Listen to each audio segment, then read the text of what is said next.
Mirëmëngjes dhe mirë se vini në Breaking. Do t'jemi bashkë deri në orën 12 të mesditës për të përcjellë të gjitha lajmet dhe zhvillimet e ditës nga vendi, rajoni dhe bota. Sot është një ditë e veçantë për Shqipërinë, për kryeqytetin. Sot 47 udhëheqës nga mbar Evropa do të mblidhen në sheshin Skënderbej në qendër të Tiranës për samitin e komunitetit politik evropian. Pritet që në orën 10 të nis aktiviteti, ne do ta përcjellim minut pas minuti, por fillimisht do të diskutojmë rreth situatës në Kosovë, në rajon, por gjithashtu edhe rreth zhvillimeve të fundit që kanë të bëjnë me Ukrainën. Kam kënaqësinë të kem në një lidhje direkte politologun e njohur zotin Dritoro Arifi. Gjithashtu bashkë me ne do t'jetë edhe eksperti i sigurisë zoti Bedri Elezi. Përshëndetje, kënaqësi t'ju kem në Breaking. Përshëndetje, faleminderit për ftesën.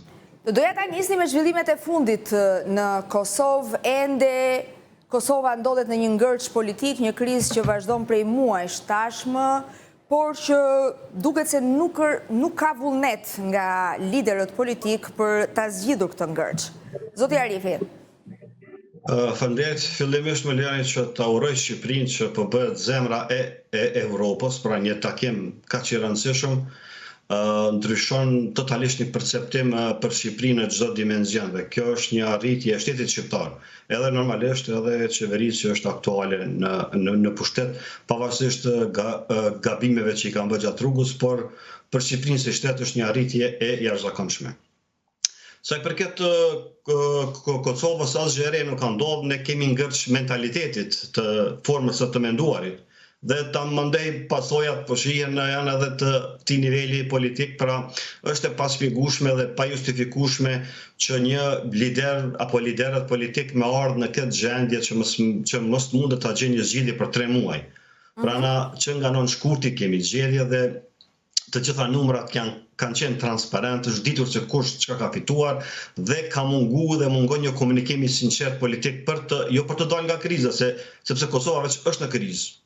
Kosova është në krizë sepse është vendi më i varfër, më i izoluar, jo i antarësuar, jo i fuqizum në aspektin ndërkombëtar dhe ne flasim pralla për fëmijë, jo ky apo ai, jo kjo, jo emër, ky emër. Pra, po me këtë çfarë po e them, një mentalitet i degraduar. Zoti Elezi, ne kemi diskutuar shpesh bashkë në lidhje me krizën politike që ka kapluar Kosovën, por që rrezikon edhe sigurinë e vendit në një farë mënyre. Po, në fakt, vetë mungesa e institucioneve qeverisë të Republikës Kosovës do të thotë jo siguri. Dhe fakti që liderët politik nuk kanë marrë mundin që të plotësojnë siguri, duke ndërtuar institucionet e zbatimit të ligjit këtë rast të qeverisë ka shkaktuar vetë siguri, sidomos por marrin parasysh faktin se Kosova është ekspozuar realisht para një situate të rëndë sigurisë dhe këtë kjo për shkak të angazhimeve direkte dhe konkrete që ka Serbia dhe aleatët e saj për destabilizimin e vendit. Që fakun i kanë deklaruar edhe vetë presidenti i shtetit, presidenti i Republikës Kosovës Osmani, kryeministri, ministra, të cilët në vazhdimsi kanë alarmuar situata sigurisë së rëndë, se ka përpjekje të vazhdueshme të shërbimeve të huaja sekrete për destabilizimin e vendit.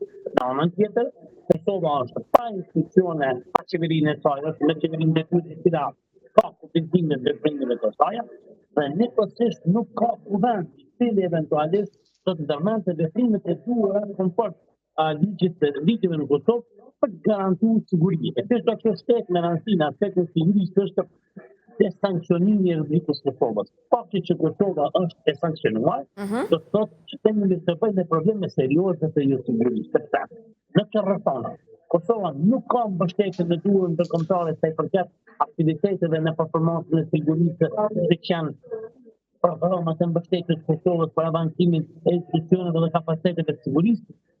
Dhe patyshim që një qeveriere do të punonte ngushtë në desankcionimin e Kosovës, e cila është aktualisht e sankcionuar, dhe njëkohësisht të gjithë fillon të kushte për një marrëdhënie më të mirë. Ju keni parë që këto ditë kemi probleme se përket angazhimit përbashkët mes institucioneve të Kosovës dhe fori dhe policia. Derisa fori ka luar disa rrugë mund të themi një veri, policia e Kosovës ka pronajuar se punë në ndjenjën e tyre. Kemi një shpërfutje, kemi një degradim të marrëdhënieve me statale, kemi një mungesë të realizimit projekteve që kanë të bëjnë me kapacitetet e Forcës Sigurisë të Kosovës dhe Policisë të Kosovës në institucione ndërkombëtare që kanë të bëjnë me sigurinë, prandaj mungesa e institucioneve e qeverisë së Kosovës do të thotë krijimi i kushte për sigurinë nga vetë politikanët e cilët kanë detyrim për të kompetencë të subjektit politike, detyrim krijimin e institucioneve në mënyrë që kemi edhe batim sigurie në të gjitha komunat e Kosovës. Zoti Arifi, Po? si e shihni ju zgjidhjen e kësaj krize?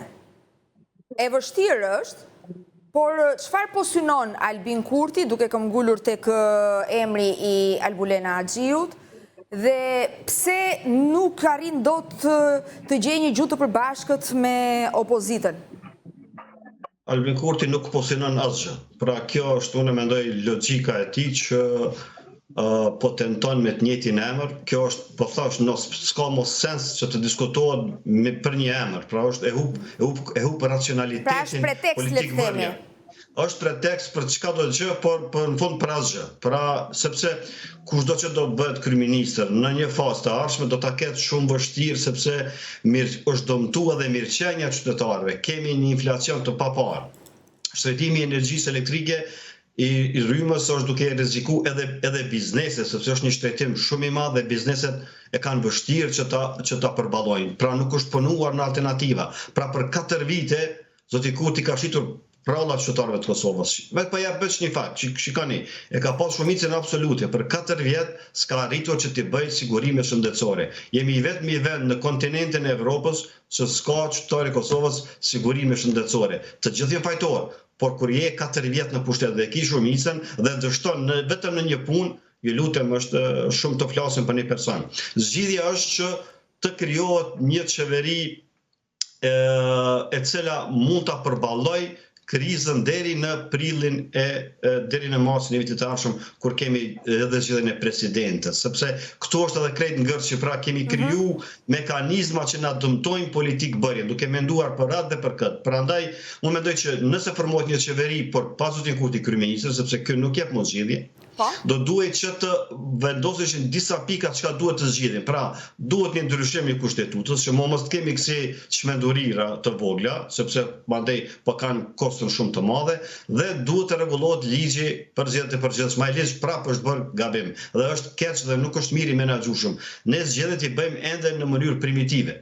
Pra Gjermania me 80 milion banor i shpallë rezultatet për 4 orë, neve na u dashëm 2 muaj. Pra kjo është çmenduri në shekullin 21 në kohën e digitalizimit. Pra unë mendoj që zgjidhja ekziston, por duhet një transformim i madh i mentalitetit politik që t'ja pamundsoj edhe brenda vetëvendosjes duhet të reflektojnë që nuk kanë prodhuar asgjë, kanë prodhuar vetëm kaos, duhet që ta propozojnë që ndoshta të bëhet dikush tjetër kryeministër, por nga vetëvendosja. Unë mendoj që zoti Kurti e ka humbur racionalitetin.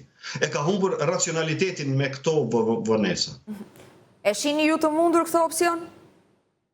Që zoti Kurti të tërhiqet? Zoti Elezi. Po. Në fakt, ajo që ne kërkojmë është fillimisht krijimi apo themelimi i institucionit të ligjvënës të Kuvendit të Republikës së Kosovës.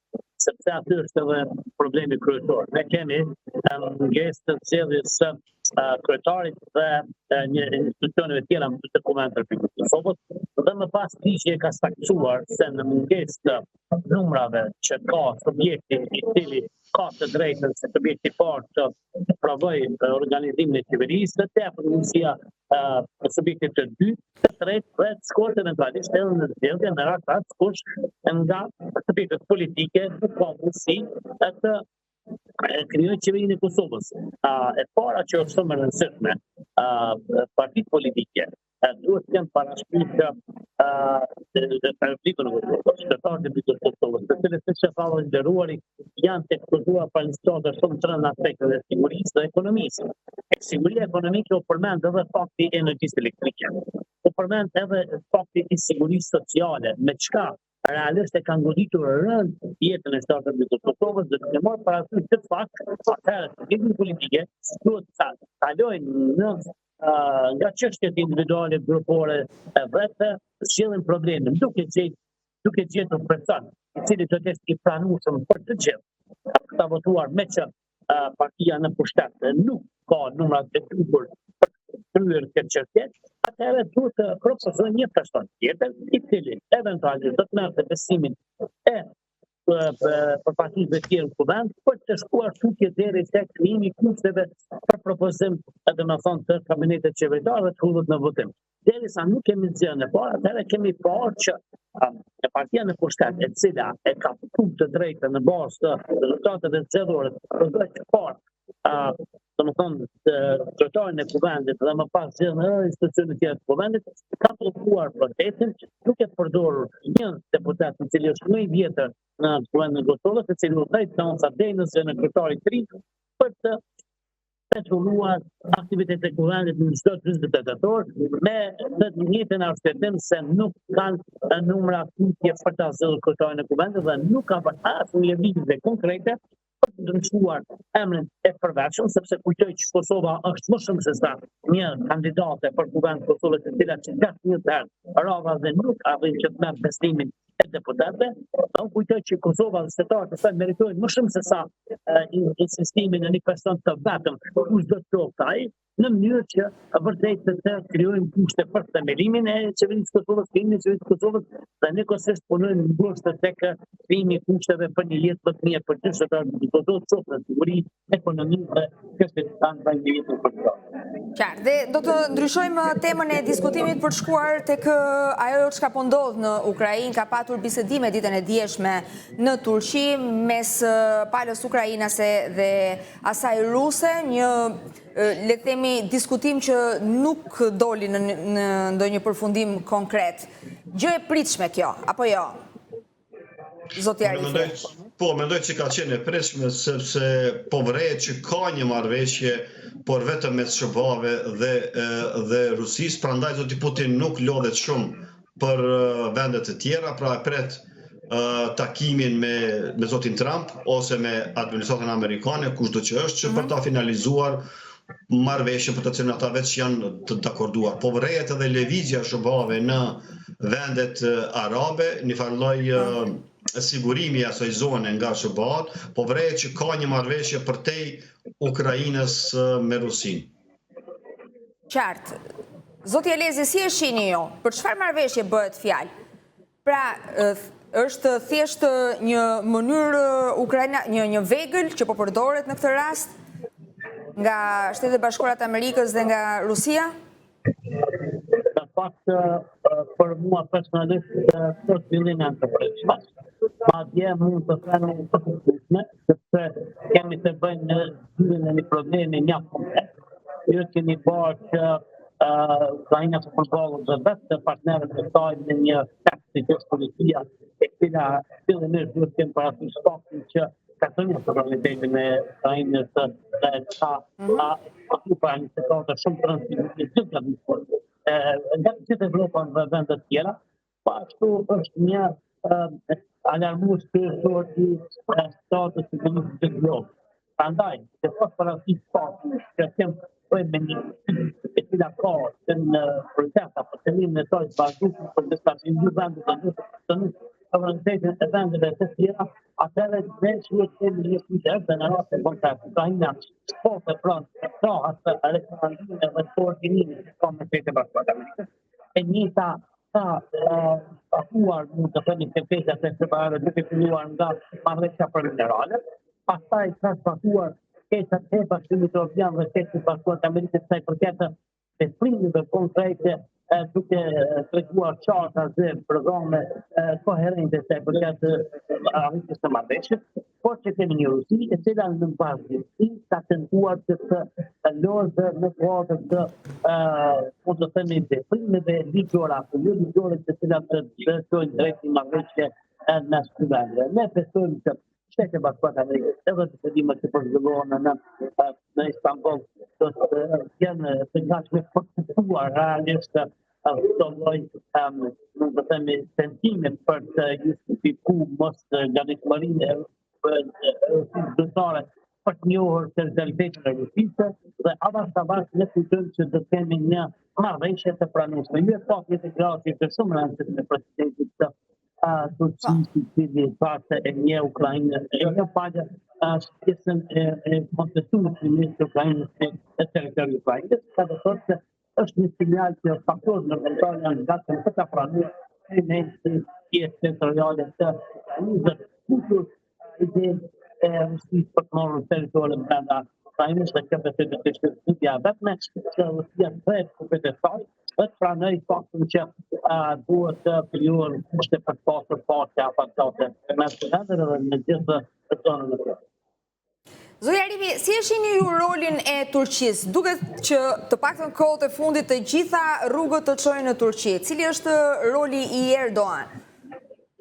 Po Turqia është një shtet dominues në atë rajon dhe normalisht tash edhe me prekrajnë e SBA-ve, normalisht ju ka dhënë një hapësirë më e madhe se i duhet një partner në lindjen e mesme, një partner më i besueshëm, më i qëndrueshëm dhe i fuqishëm ushtarakisht, por duhet kuptuar se Turqia ka interese të mëdha që të ketë paqe, sepse është çështje ekonomike, do të ishte një bom i madh për ekonominë turke nëse do të kemi paqe në këto momente, sepse do të përfitonte nga të dyja shtetet. Pra kjo është logjika më e thjeshtë pse Turqia po mundohet që të jetë një ndërmjetësues, po themi neutral në këtë rast, por nuk është ai, si më thënë, ndërmjetësuesi vendimarrës. Për më shumë është një ndërmjetësues, po themi facilitues i terenit, se sa që mund të jetë një vendimarrës politik, sepse kjo është një lojë shumë e madhe që i tejkalon influencën dhe fuqinë turke. Pra kjo është lojë tipike e fuqive të mëdha, në këtë rast SBA-s dhe Rusisë.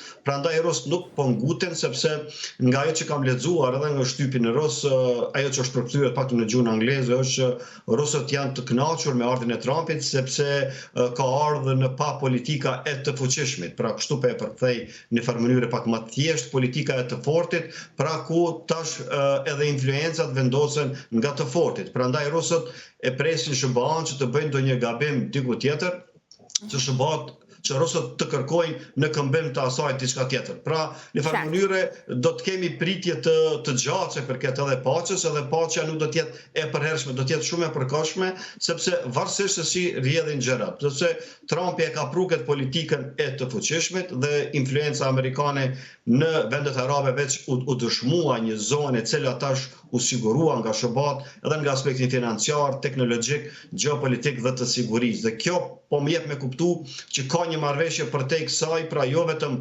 Ukraina mund të jetë vetëm pretekst, por unë mendoj që ka një marrëveshje më të madhe mes SBA-s dhe Rusisë për zonat e influencës, që për ta kufizuar rolin dhe fuqinë e Kinës. Dhe për të kaluar tek Donald Trump, një nga personat me influencën më të madhe në botë, sigurisht që ka premtuar paqe për gjatë fushatës së tij elektorale, por paqja duket ende e largët, sidomos në Ukrainë. Gjithsesi, ka ndodhur një zhvillim i fundit, një ish drejtori i FBI-s po hetohet nga shërbimi sekret pasi dyshohet se ka bërë thirrje për vrasjen e presidentit Trump. Sipas sekretares amerikane për sigurinë kombëtare, ish drejtori i FBI-s është vënë në hetim, ndërkohë që jeta e Donald Trump është vënë në rrezik edhe për gjatë fushatës elektorale. Zoti Elezi. Është në kurse veprimet konkrete të zbatimit ligjit të pavarësisht të personave, personalitetave, figurave të rëndësishme në një vend, sidomos në këtë shtet, që kanë thënë Bashkuar Amerikane. Ka qenë një dalë dhe fatues, por ne si është e mundur që një përfaqësues të kaq i lartë, një institucioni kaq i përgjithshëm është marrë me veprime konkrete për të rrezikuar jetën e presidentit të Shtetit Bashkuar të Amerikës, por njëkohësisht është një tregues i qartë në SBA, pavarësisht se kush je, fetosh, vëllëtosh dhe krijuan kushte për të vendosur pa drejtim të gjithë personat apo grupet, pavarësisht nëse të njëjtit kanë kryer një detyrë të kombëtare për Shtetin e Bashkuar të Amerikës, është një tregues se një njeri për një moment të caktuar mund të jetë i dobishëm dhe i rëndësishëm për sigurinë, po i njëjti apo po të njëjtit të mund të jenë të rrezikshëm dhe jo të pjesëm për sigurinë e një vendi. Ne duhet të marrim nga ky rast më të shkojmë nëse për pasku investicioneve tona, sidomos për sigurinë e vendet tona që janë Kosova, Serbia, mund të jenë të vendosur në shërbim të angazhimeve të vendeve të huaja, të cilat kanë për qëllim të stabilizimin e vendit, në jetë personaliteteve apo personave me rëndësi publike, pra njëkohësisht veprojnë një për SBA për të vendosur para për investitë të gjithë ata të cilët e vendosin ndërmarrën veprime edhe të kalojnë autorizimet e tyre. Ne besojmë që rastin konkret ekziston dyshimi i bazuar prandaj edhe të marrë një vendim për hapjen për fillimin e procedurës vendimore, po drejtë një personi i cili ka qenë në pozitë tjetër në organizimin të sigurisë në Shtetet e Bashkuara të Amerikës, dhe jemi të bindur që SBA të vendosë para përgjegjësisë të gjithë ata persona të cilët kanë bashkëpunuar eventualisht me këtë person në mënyrë që të garantohen vendet e tjera të botës se SBA apo bën edhe mekanizma dhe persona grupe të cilët kanë ndikim në jetën politike të Republikës së Shtetit Bashkuar. Unë ju falenderoj shumë për bisedën dhe për të gjitha opinionet që ndat me ne. Kënaqësi. Ju uroj ditë të mbarë. Gjithë të mira, do të kalojmë në një hapësirë publicitare, rikthehemi pas pak.